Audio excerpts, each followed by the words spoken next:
What religion were you brought up in as a kid? The cosmic zombie Jew one, the one where God sacrificed himself to himself for himself because he made a mistake of not putting a fence around a apple tree that Eve was then convinced to talk by a talking snake to eat of this tree. That one. So Presbyterian? 100% of the proceeds gained from this monetized episode will be donated to sciencesaves.org. Thanks for listening.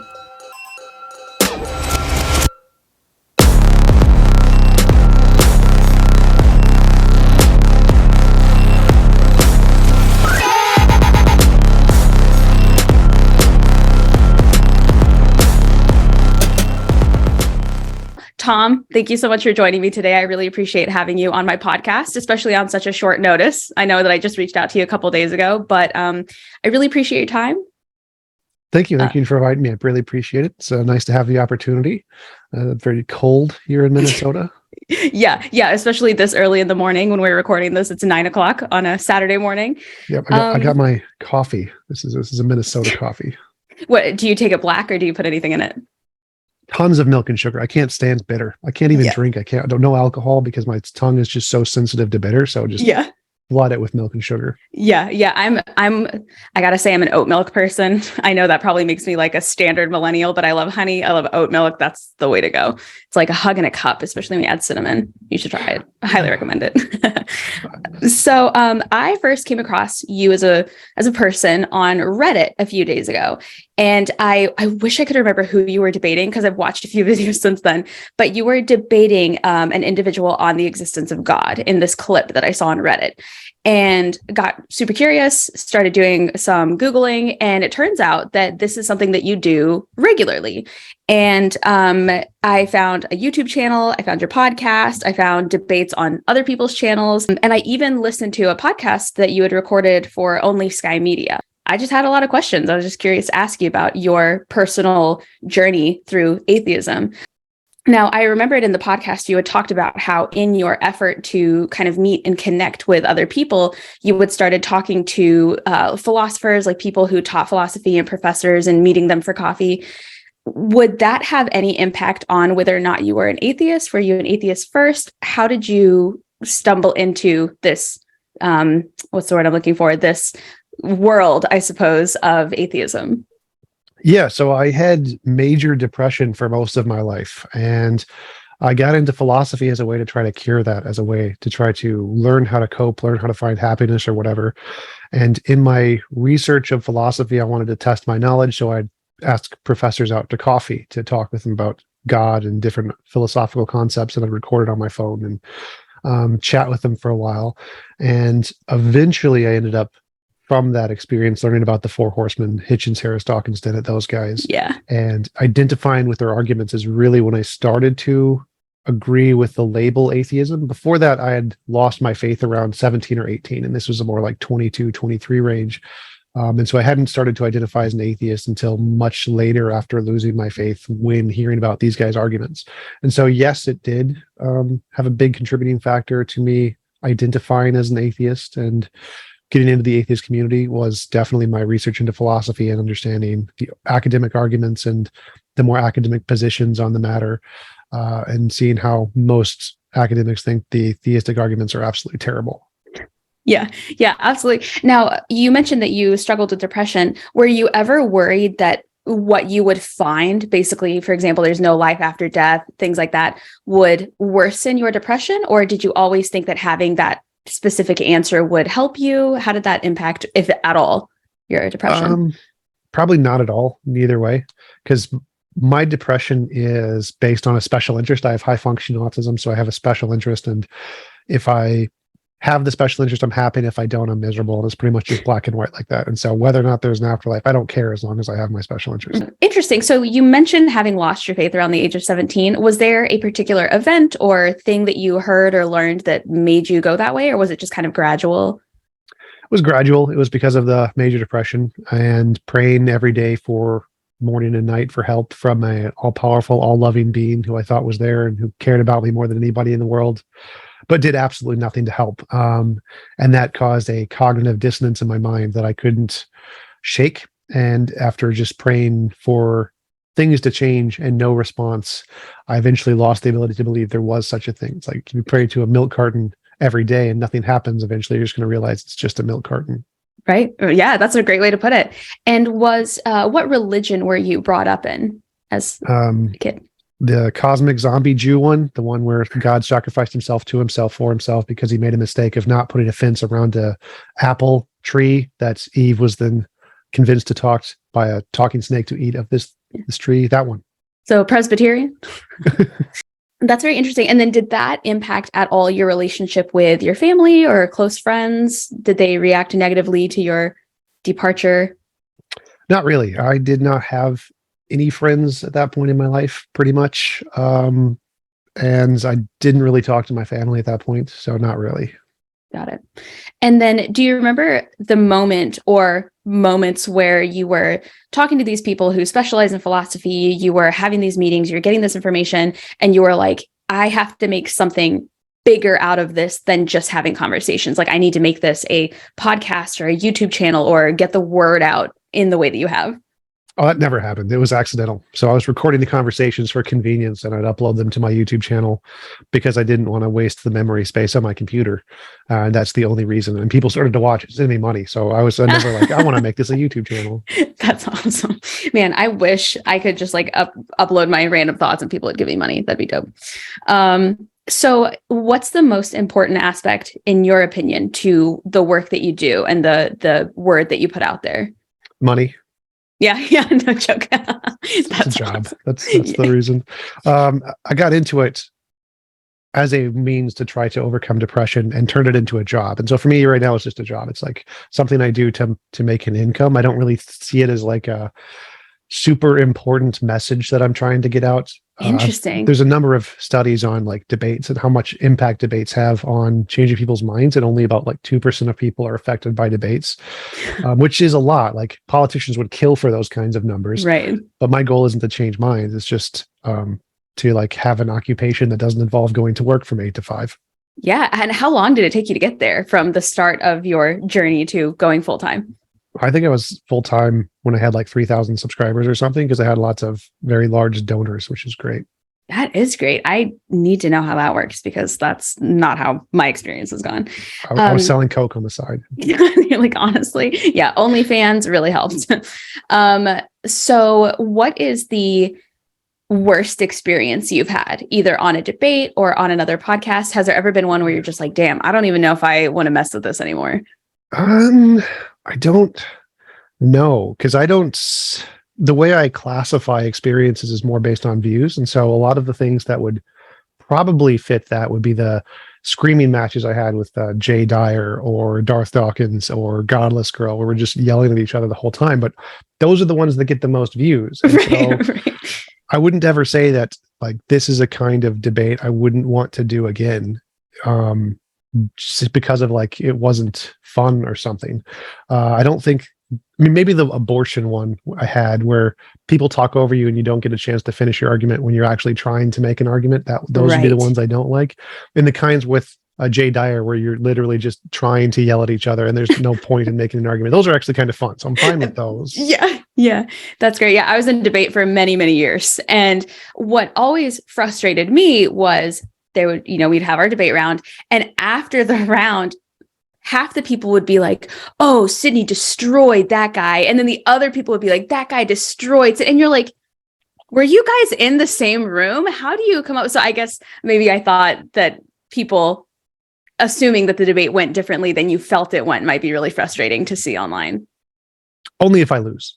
Yeah. I mean, is it hard to admit to yourself when you've lost a debate, or are there times where you're like, man, lost that one, it's done? Yeah, there's a number of times where I know I've lost or did poorly. So I did one with a 9/11 truther guy, and he was well prepared. He did a lot of research. He had a lot of interesting points that made philosophical sense, and I just did not do any research on that topic. He did better. He was a pretty famous one too. I forgot his name, but that one I didn't have enough information on, and he won. Another one was my first discussion with Vosh was on topics that it was like the first time I had any conversations on these topics. And so I hadn't developed my position as well. And so I didn't do as well in that conversation. And so I can identify the ones I lost pretty easily. And it doesn't bother me that much because I kind of like that as a learning curve to be able to go into a debate and not do well and then go into future debates and see my progress in those. Like I had another debate with Lonerbox on the same topic. And he just pretty much admitted I made the best argument of this position he's ever heard. And so after like 3 or 4 debates, I'm able to see my own progress and see how I've learned, which I think is useful for me, but also useful for people in my audience to see how to improve through successive iterations of a argument. Yeah, absolutely. I think showing your audience you losing as often as you winning, I mean, hopefully not as often, but you're willing to show it to them just as much as you're willing to show them the winning is one, really educational, really beneficial for all parties involved. And also I feel like that level of humility makes you more trustworthy, maybe, and makes people want to follow you a little bit more. I've always thought that when I'm talking to somebody who's very, very religious and I ask them a question and they say, I don't know, I'm not sure, I always trust that person so much more than somebody who has like an answer off the cuff. So yeah, I totally agree with that. I feel like seeing people that you admire debating on a regular basis and then also watching them lose with humility, or at least, partial humility, depending on how it goes. Yeah, that's great. That's awesome. I really respect that. Do you think that your high functioning autism helps you in debate, hinders you, has any impact whatsoever? Do you think it impacts whether or not you take it personally when you lose? I think it helps because there's a pattern I've seen with other people with autism, like Destiny, and there's another guy who I can't believe I don't remember his name. He's a good friend of mine, but a lot of the people who have autism seem very hyper focused on the logic of the argument, which I think does help a lot because a lot of people can get distracted by the emotional cues, the triggers, the trigger words that get people thinking about other things and things you want to respond to that are completely irrelevant to the argument. Right. And the ability to hyper focus in on the real point that's being made and counter that is a crucial skill in debate because people can shout out 30 different things. And if you can identify just the most important thing of what they said and defeat that, you've defeated their entire argument and you don't need to address all the other things they've said. And so the autism does help with that a great deal, I think. Yeah. And it kind of helps you avoid all those red herrings that would usually distract you and lead you astray when the main argument still stands. I remember when I was in debate, silence was compliance. So if somebody brought something up and you didn't touch on it, that was automatically kind of a point for the affirmative or a point for the negative. But I think in real life debates where you're not in front of a judge, you're in front of a layman audience. I think that is really important to be able to just keep going forward and be like, I'm literally not even going to address all this BS that you just brought up to try and distract me. We're going to stay focused on the main point here. That's really great. Were you ever in debate when you were growing up? Not officially. I did a lot of sports. I did chess and football were the 2 sports I was in high school. I wasn't ever interested in formal debate because I think they suck. Like bad. They do. They make you do 30 hours of research and you're just trying to spew out bullet points, which are not compelling to anybody and no one cares. And none of your audience is listening. And it's all just some kind of an academic exercise. It's totally pointless. YouTube debate actually has some purpose and is actually focused on topics and you actually make progress. Formal debates are garbage. Yeah. Although I do think you would like IPDA debate specifically. That's the kind that I did. It was the kind where you drink an IPA. Is that? I wish IPA debate. It just gets like sloppier and sloppier the further into the 6-pack you get. But it's based very much on like a presidential debate style where, because I know that there's, Lincoln Douglas and all the ones where it's more about how fast you can talk or whatever. This one, the point was the judges were all lay judges. It wasn't like people with PhDs, things like that. And you had like 25 minutes to prepare an actual topic. It could be a philosophical topic, a sports topic, a news topic. It was very interesting. It was very casual, but man, it could be really infuriating. It could be so infuriating. Well, that's super duper interesting. Has there ever been a debate where you've refused to participate that you've been offered? The ones that don't pay me, yes. Oh yeah, really? That's awesome. Yes, I charge money for unsolicited debates, and it works well. I like that. That's a good strategy to weed out the trolls. there's a lot of that happens where people just want to invite you to their Discord server just to like trash on you or whatever. And I'm like, if you're gonna pay me, I'll come. Sure, let's do it. Yeah, I didn't even think about that. Have you ever been like fly trapped like that on accident? Not by accident, because I've been charging money for a long time. Yeah, you were like aware. That's great. Whatever, You're it's giving me fine. so many ideas. I've been doing so much stuff for free. Why am I not making money doing this? That's great. And then do you ever think that what you do now with your podcast and your YouTube channel, do you think that'll ever take you even further? Like, would you publish a book, or would you become a professor of philosophy, or are you pretty comfortable with just the way things are now? I'd like to continue to make money, so I'm definitely not going to become a professor of philosophy. Yeah, that's true. I'm already working on a book with a co-author on a debate on which model of morality is better, a theist model or an atheist model. And so I am working on books right now. I would like to transition into other kinds of occupations. I would like to be able to turn this into kind of a business model. I'd like to start an atheist church. I think that would be phenomenal, where we could gain donations, take advantage of all the different tax benefits, be able to create employment opportunities for the clergy project, clergy members who are atheists who have lost their jobs or are still in their jobs as clergy, for Christians. And if we have atheist churches, we can just, hey, be a pastor at my church and do all of the work for me. I'd appreciate that. So there are atheist clergymen? Yep. There's a lot of them. Clergy project was, who is that? Dan Barker? I think Dan Barker started that. I'm not sure. They are people who were Christian but lost their faith, but they went through all the seminary stuff. So their entire education is how to be a pastor. And so they got a job as a pastor, lost their faith. But now if they admit they're an atheist, they lose their job. And so they can't support their family, and they become homeless. And so they have to maintain their position as a clergyman and lie every day, because if they don't, they can't feed their family. And so there's lots of these. The Clergy Project is like a website of a anonymous group of thousands of them across the world. Now, just out of curiosity, do you think that somebody who would rather take a job where they lie every day as opposed to take a job in, say, like retail or food service or something like that, do you think that makes anybody a bad person? Do you think that makes them just as bad as, say, for example, what we say about the megachurch pastors who take money from people when they know they're not telling the truth? Like, what do you think the difference there is? Well, the difference, one, is that they weren't lying initially, is that most of these people were genuine Christians when they got into the job, and now they don't have the choice of just picking a different job, because pastor jobs pay extremely well. They are very well-paid jobs. These are like $60,000, $70,000 a year jobs. I had no idea. And they get tax benefits, and the church pays for your housing, and it's untaxed. That makes a lot of sense. And anybody who's an employee for the church can say they're a called employee and then put any amount of their income towards their housing, which is not taxed. And so these are potentially $100,000 a year jobs, if you take all the tax considerations. And saying, well, they can trade that to become a Walmart employee and get like a third of that a year is not really a realistic comparison. Like, given that they have really nice houses and really nice jobs that they obviously shouldn't be obligated to try to lose. Right. I'm not, and they didn't like deliberately go into lying. They're just stuck in a position where they can't really be honest about their beliefs because they will get fired by their employer, which they shouldn't have to do. I think that in and of itself is a crime.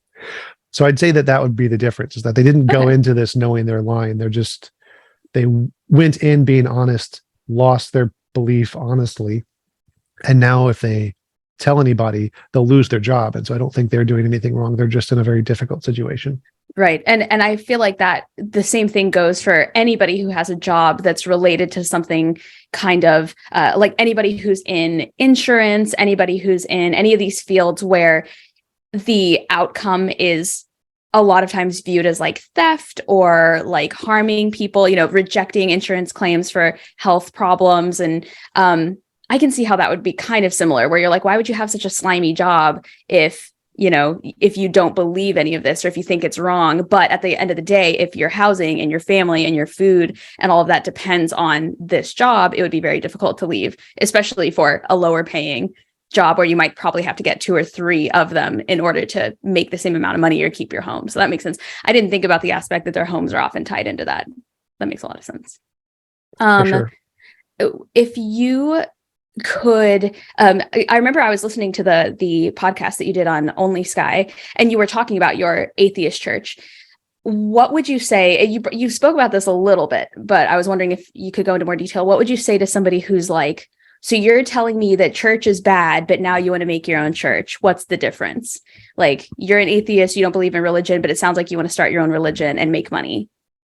Yeah, no pedo priest. That's the difference. Other than that, the tax advantages that are given to churches allow them to have a lot of say in politics and full policy, and those are huge advantages that we in the atheist community should be taking advantage of.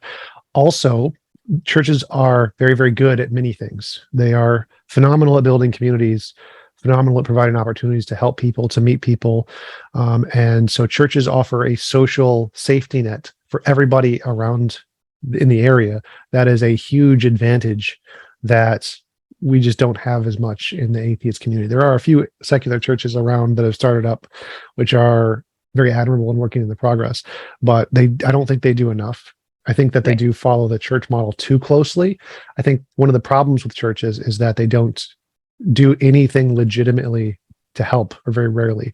Like, there's a program here in Minnesota called the NOAA Impact Fund, naturally occurring affordable housing. So they buy apartment buildings and offer rent at affordable rates. And there's like one church in the area that I think that does the same thing.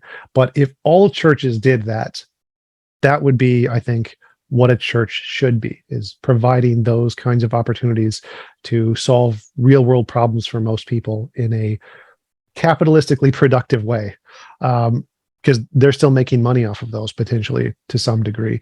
And I think if I was able to start a church, I'd focus it more on creating those kinds of businesses to help people, like creating affordable housing or creating an alternative, a private tax corporation thing that can just do taxes the way the Europe does it, where the government sends you a bill, you pay the bill, and you don't have to do any TurboTax or anything. That's, if I could create a private institution that could do that, or get a license from the government to do that, that would save millions of people millions of dollars. And so I would want to build the church around taking advantage of the opportunities they have to benefit people in the way that most churches don't.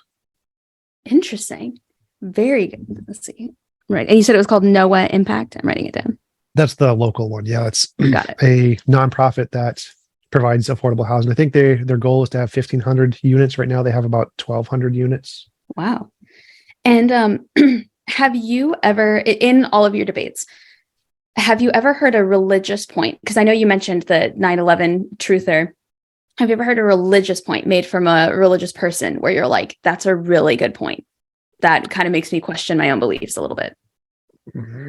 Sort of. So I think the best arguments I've heard for God are the from Hinduism. So I would debate Hare Krishnas, and I've debated people from pretty much every religion. But one of the arguments they said is, in the Vedas, it predicts the age of the earth is 4.3 billion years old. And that's pretty close. It's like 95% accurate. I was like, that's a really good prediction. Like, no, it can't. There's no way I could say that. So I Googled it. I was like, yep, it literally predicts that. It gives you very specific numbers. It's not arbitrary. It's like, yep, that's a very highly accurate prediction. I'm like, damn, that's real evidence.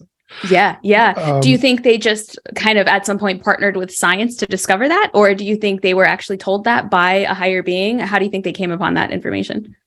Space potatoes, but well, this was written 6,000 years ago. So this is like one of the oldest texts in human history. So there's no way science had no access to this information back then. That's wild. I think it was a lucky guess, and they're technically still sort of wrong, because they think we're only halfway through one of the days of Shiva or whatever, and Brahman, one of the days of Brahman. So their technical prediction is it's only 2 billion years old, because 4 billion is the complete day when it would be destroyed. So they're if you actually read the text, they're not exactly accurate, but that number is very close to the real number. Pretty damn close. So, would you say that they're the hardest religion to debate, or is there one particular religion that's super hard to debate for any reason? Scientology, because they harass you a lot. They're not fun to debate. They just don't seem like fun in general, to be honest with you. Like, they don't even seem like they have good casserole at their meetings, like some of us do. It's true, but they have money. And so I'd hang out with Tom Cruise and be like, I'll take the million. I'm noticing a pattern here. You're like, listen, I'm a Scientologist now. I've decided I can make a lot of money. That's right. Other than that, I don't think so. I think like The ones it's more based on individuals than religions that makes it hard. People's personalities. Darth Dawkins, he's very difficult to debate because he will only debate when he has control of the room, and he will only let you get like 5 words out, then he mutes you. And so you have a very, very limited amount of time to make a valid point. It's a very difficult time to debate. Dirty. That's dirty. That's somebody who doesn't know how to debate. And if he hears this, that's me saying you don't know how to debate properly. That's right. That's wild. I've never muted somebody during a debate. Granted, I did most of them in person, and I wish I could have, but I still wouldn't have done it. That's wild. And then have you ever had people who identified as atheists disagree with you? Yes, all the time. That's a common theme. So I believe in objective morality. Okay. Most common atheist lay people do not. They think that has a very religious vibe to it. Ironically, most academic atheists do believe in objective morality.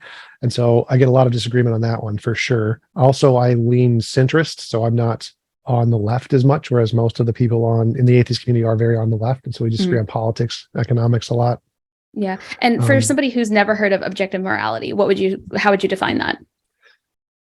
Stance independent moral truths means that there's some fact of the matter of morality being there independent of our opinions. So it's not subjective, it's not cultural, it's not evolutionary, it's a thing in the universe, kind of like a law of physics. Got it. So morality is a natural occurrence that we are either drawn to or pushed away from, but it'll exist whether or not we agree with it? Yeah. Okay. And then other atheists, what have they said about it? What was their kind of pushback on that? Do they believe that they control their morality?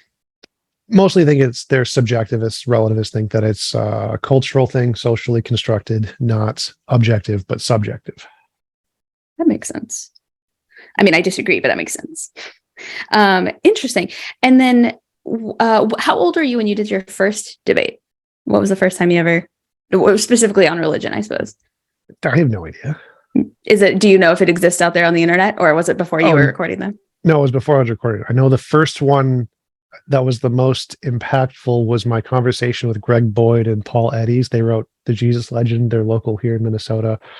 And I went out to them with coffee, and that was where I built my original model of epistemology, the 3 tiers of knowledge. And so that one was probably the most important one I had.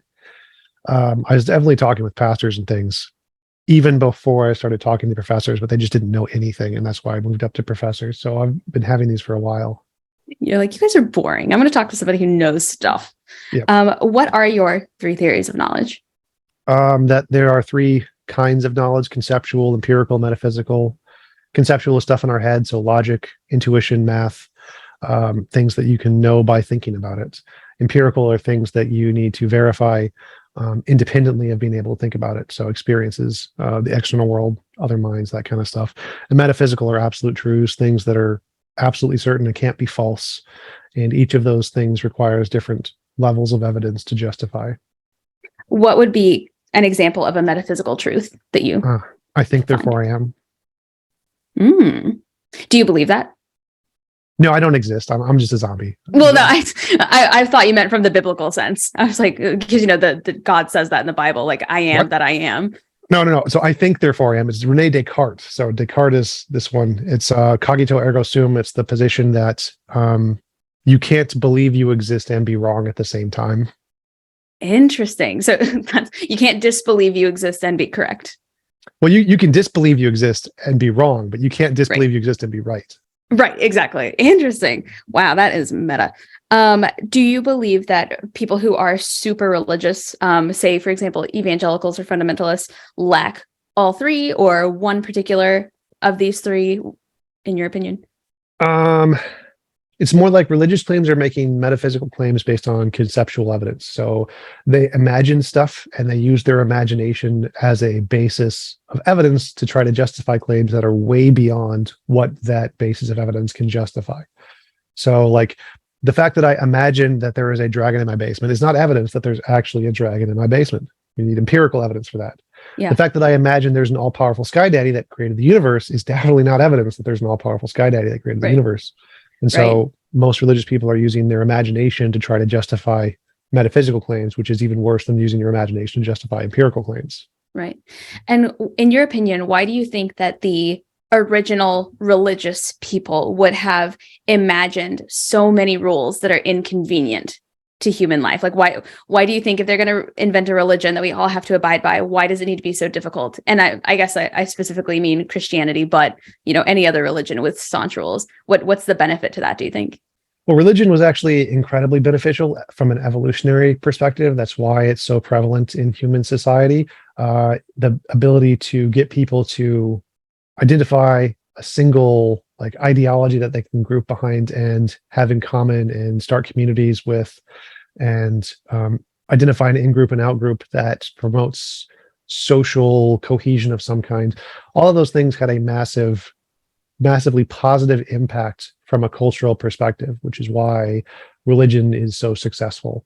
And so those rules, many of them were useful at the time period, whether they realized it or not. And so the fact that they were useful to that culture is why they were imparted into the Bible. Now they're completely useless. That's why we don't think eating shellfish is immoral.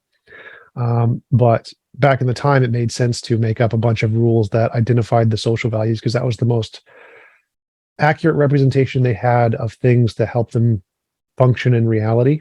And so, yeah, religion was extremely useful. It's kind of outdated, kind of like using a spear to hunt today, but it was at the time an extremely useful benefit compared to previous ideologies.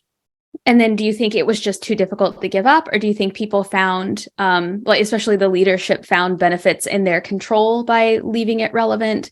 Do you think they actually continued to believe it as opposed to pulling the wool over people's eyes? What do you think happened after it was no longer useful?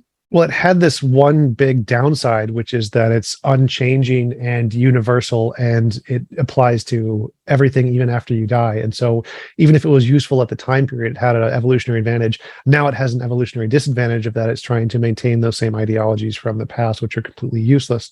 And because it has this tie into afterlife and God and all those kinds of things. And so because it had that extra baggage, which makes it hard to give up, people are still continuing to use it today, and it's harder to transition into newer ideologies.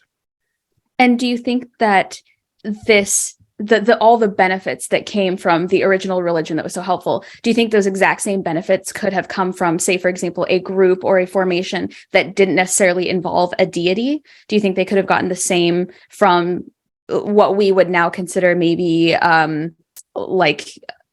groups that do community service, things like that, like homeless shelters, things that help the community but don't really have anything to do with religion? Do you think that would have been possible, or did they need the deity aspect present as well in order to get people to kind of comply to it?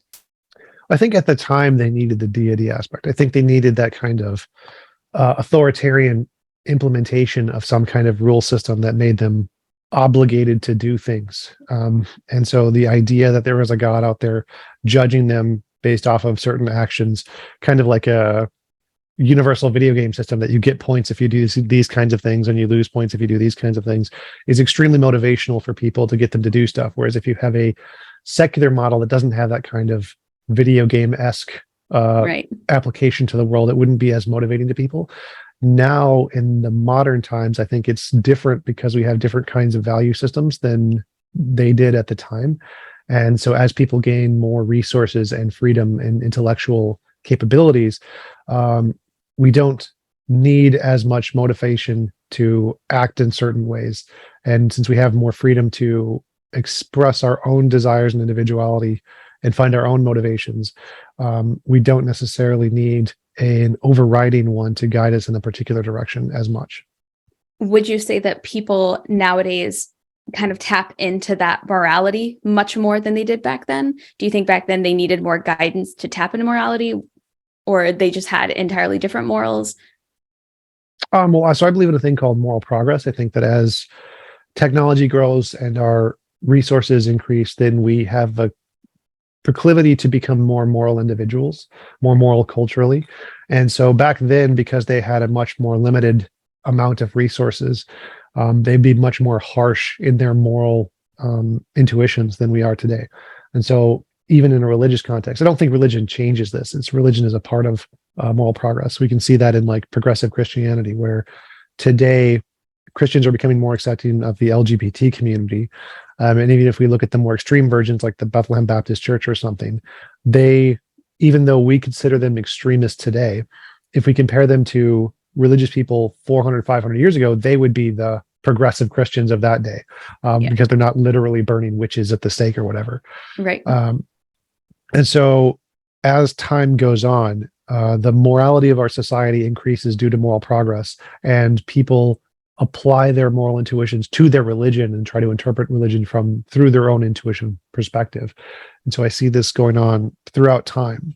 And so it wasn't that they were like in the past on a different moral system. They were just not to the point where they had enough resources to be able to express the level of moral freedom that we have today.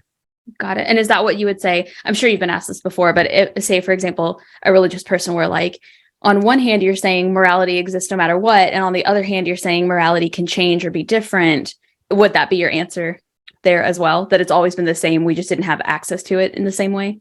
Yeah. So I think there's always been a moral extreme of what the best of all possible worlds would look like.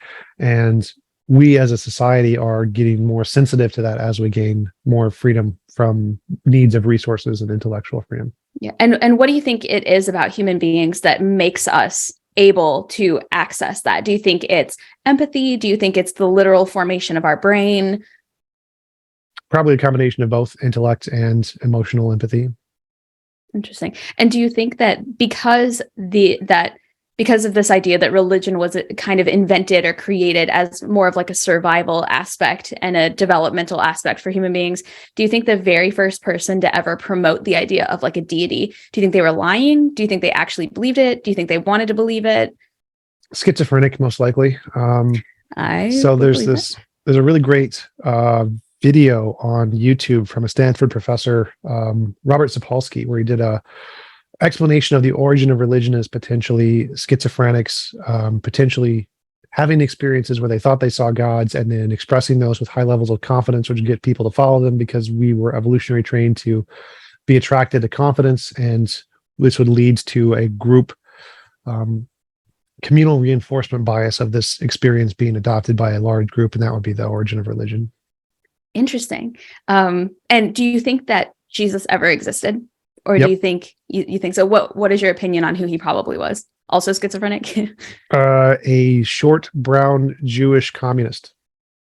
There you go. I was just talking to somebody on a past episode about how if you met the real Jesus, he would make most devout evangelical Christians very uncomfortable, and they would not want to get on the same plane as him. They would be racist, and they would probably say very ugly things about him. So that's very interesting. Yeah. Do you ever do research that changes so I'm trying to think of like a better way to word this. Have you ever done research that changed your mind in a way that you did not expect and you're still surprised by? Or are you always open to finding ideas that differ from what you believe at the moment? I guess I've never really been surprised like that because I don't really care what the evidence says. I just follow the evidence wherever it leads. I don't really care what it actually indicates. I guess one thing where I was proven wrong or had to correct a belief was more like my position on fallibilism. I had a couple of debates with a few academic professors who were theists, and we were talking about knowledge, and one of the arguments they brought up was that knowledge doesn't require certainty. And that was unintuitive to me, like that you could know something without a 100% knowing it. And that's the position fallibilism states, where you can have evidence that indicates a position is more likely, but not know it with certainty and still say it's knowledge. And that part was something I had to learn more about in philosophy that I did not understand at the time. And do you have an example of a scenario or a piece of information that you feel that way about, where you know it to be truth, but you don't necessarily know 100%, or you're not quite on board with it yet, even though it's more likely? I am the sexiest, smartest man on the planet. There you go. Sexiest, smartest man on the planet. That's what I'm going to title your episode. I'm just going to, and everybody will be like, oh, it's TJump. Yeah. Yep. That's really great. It's in the dictionary. There's a picture of me there. That's really funny. How do you think that somebody becomes a high level academic and also remains a theist? What do you think happens in their mind? So there's a number of studies that show that the more intelligent you are, the higher ability you have to make evidence fit your preconceived beliefs. Oh, Interesting. So you think that they just have better and more advanced ways of making the evidence fit what they want it to fit? Yeah, I think that's true of all humans for sure. Oh, for sure. Yeah. I think that the advantage to science is that the methodology requires a higher level of justification than just your ability to conceptually get the evidence to fit. You actually have to demonstrate it in some degree. And that's why if you accept that as your epistemology, you won't remain as religious because you can't demonstrate any of the religious stuff. It's mostly just a conceptual framework. Right. Right. Yeah. I definitely feel like I've met two types of academics, especially through the nature of this podcast. I meet the kind that the more intellectually involved they become and the higher level their degrees go, the more open to different ideas and being proven wrong they are, which is usually the scientists. And then on the other side, we have the people on the more like artistic side that I feel like, as you kind of stated, it's almost like they know higher level words to convince you they're correct, as opposed to researching the idea that they might not be correct. They just learn better verbiage and more expensive words to describe exactly what they already believed before they bothered looking into it. Yeah, exactly. That's the beauty of science, is that it uses people's biases against one another. So we're all equally as biased in science, but in science, what you have to do is you have to convince other people of your bias, and they're using their bias to try to destroy your bias. And so the only way that your idea can thrive is if it's so good that it can bypass the other people's bias, which isn't the case in like art or whatever. They just take their own bias and just say whichever one's prettiest, and that's the one that gets adopted. Right. And so science using people's biases against you and trying to find a way to validate the ones or show that one is true by the inability to destroy it. It's so good you can't destroy it is a great methodology to filter out bias to the best of our ability. Right. And I definitely think there's a big difference that a lot of people don't catch in having 21 examples of how you've proven this fact to be correct versus 21 examples of why you think the other person's wrong. And it doesn't actually prove what you're trying to say. It just makes the other person look like an idiot. And you think that's the equivalent of having proven yourself correct. Yeah. Evolution is true, therefore evolution is false, therefore God. Yes, exactly. And very interesting. Has there ever been a religion that was even remotely attractive to you in terms of like, if I had to pick one, this one would probably be the one? The ones with cults that have lots of very attractive women in it, that would be probably the one I would go for. The ones with hot chicks and tasty Kool-Aid. Yep. Are there hot chick cults out there? Yes, lots of them. Most of them are like yoga instructor places. There it is. That makes sense. The crunchy granola ones. I was going to say, where's this hot chick one? I'm just going to, for science, I just want to interview them just for science. It's the oat milk and avocado toast places. Listen, I'm in a cult now. I'm so sorry. That just sounds delicious. I mean, I'd want to be in a cult that started my day off that well every single day. Maybe not though. Have you found that your ability to kind of accept that, say, for example, there isn't a God, that religion isn't, that Christian religions and God-based theist religions aren't true. Do you find that helps you in your journey to kind of interact with people more and to meet more people and to make more friends? Or do you think it hinders you or has no impact whatsoever? I guess it sort of hinders me. I think if you are religious, you have an instant in to talk with thousands of people of all varieties. And so not having that isn't in a way a hindrance. And so I have to go to extra lengths knowing I'm an atheist to be able to communicate in those communities. So I definitely think that's a disadvantage, especially in a city where there are massive like youth, young adult pastor groups of just tons of extremely attractive people here that I don't have access to meet and talk with, which is very sad. Yeah. And only because you seem very like straightforward and honest. When you meet somebody and they're like, oh, I'm very religious, is your first thought like, oh, or are you interested in talking to them? What's your first reaction when you meet somebody who you're jiving with and then you find out they're very religious? Or do you not jive with very religious people very often? Well, I do. I have a lot of them actually. So I go to a volleyball group who is of a church group and a lot of religious people there. And I hang out with them as much as possible. We just went to a bonfire a few weeks ago. I don't care particularly. I don't see much of a difference between someone who says they're very religious and someone who doesn't. I think it's just a particular kind of a bias because see most atheists as equally as biased, just in other contexts, usually political ones. Yeah. So when I first meet someone, my initial thoughts are, how can they meet me? Can they help me meet the people I'm interested in? Can they help me benefit my job or help me grow my dreams? Those kinds of things. What their personal beliefs are really don't matter to me. Like if I met Tom Cruise, I'd be like, please introduce me to Scientology. Tell me the story of the volcano nuking. Yeah. I feel like I scare religious people because I have this podcast and I interview people who are atheists or evangelical. I interview everybody. So when somebody's like, yeah, God really means a lot to me. And I'm like, tell me more. They've never had somebody that interested, and it kind of scares them away. Like the other day I had a couple Mormon girls try to give me a book, and I was so excited to take it that I could tell they almost didn't want to give it to me because they thought I was like a weirdo. But have you also found that, this is in my experience, but I'm curious about yours. Have you found that it is easier to find intolerable people who make atheism their entire personality than it is to meet, say, very, very Christian people who make Christianity? I find it's very even split. But I was curious your thought process.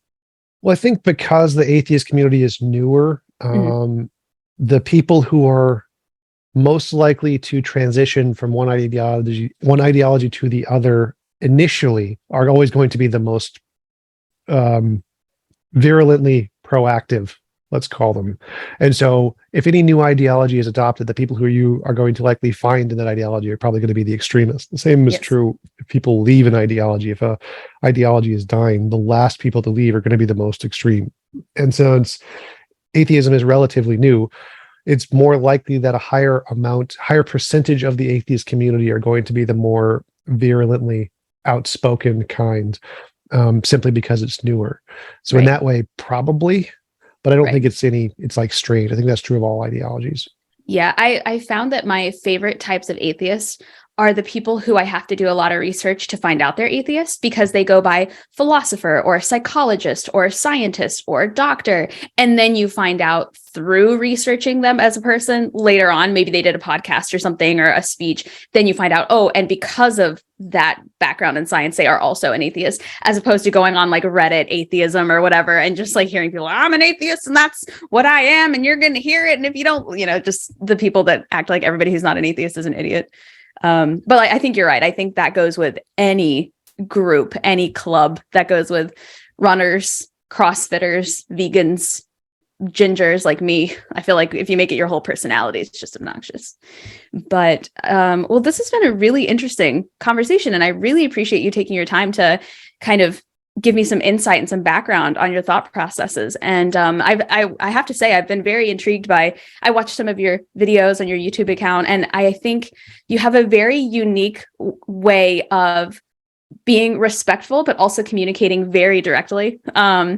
I love that you like make your point come across like there's no ambiguity on your beliefs, but you also seem to respect everybody that you're debating to a level, especially the ones that are going really what I as an audience member might be like, oh, this is getting really intense. You still respect those people even when you're fighting with them. It's the most interesting vibe. And it's hard to come across people that are good at both. And it's almost more infuriating for the other person that you can yell at them and also have this level of respect when they want to make you look bad. So kudos to that. I don't know how you develop that skill. I still have to work on that. Well, but obviously you haven't seen the flat earth debates, but okay. I'm going to look that up. I'm going to look that up next. I'll link only those. I won't link anything else. Just kidding. Yes. But that being said, if somebody's listening to this and they're on the fence, maybe they grew up religious and they're not sure they still believe, or maybe they grew up atheist, but they're curious about religion. Like, what would you say to somebody who's on the fence about whether or not they should be agnostic or atheist, or whether they should continue their pursuit of religion? Do what makes you happy. Forget the truth. Do what get you money. I thought that's what you were going to say. Chase that money. And then is there an organization that anybody can find and donate to that will help you kind of meet your goal of that future atheist church / organization / outreach program? Is there like a website we can go to learn more or donate money? I have a GoFundMe on my Twitter page for the Atheist Church, if you're interested. Perfect. I will Patreon page. My bank account works great. I sell some merch. Perfect. I will link all of those things in the show notes. Well, those are all the questions that I had for you today, but I really appreciate your time, Tom. I really respect what you're doing with your channel, with your career. And I hope one day to meet you at this atheist church in the future and just celebrate the things that it's doing for the community and for groups. But on all seriousness, I really appreciate that you are promoting debate and education and belief and the pursuit of knowledge. I think it's really important. Thanks for inviting me on. I really appreciate the opportunity, and it was a great chatting with you. Excellent. Well, then I will let you have your Saturday back, and I will send you the links to everything as soon as I have them, and I will link all of your channels in the description. Thanks. Nice talking with you. I'll talk to you later. Talk to you later. Bye-bye.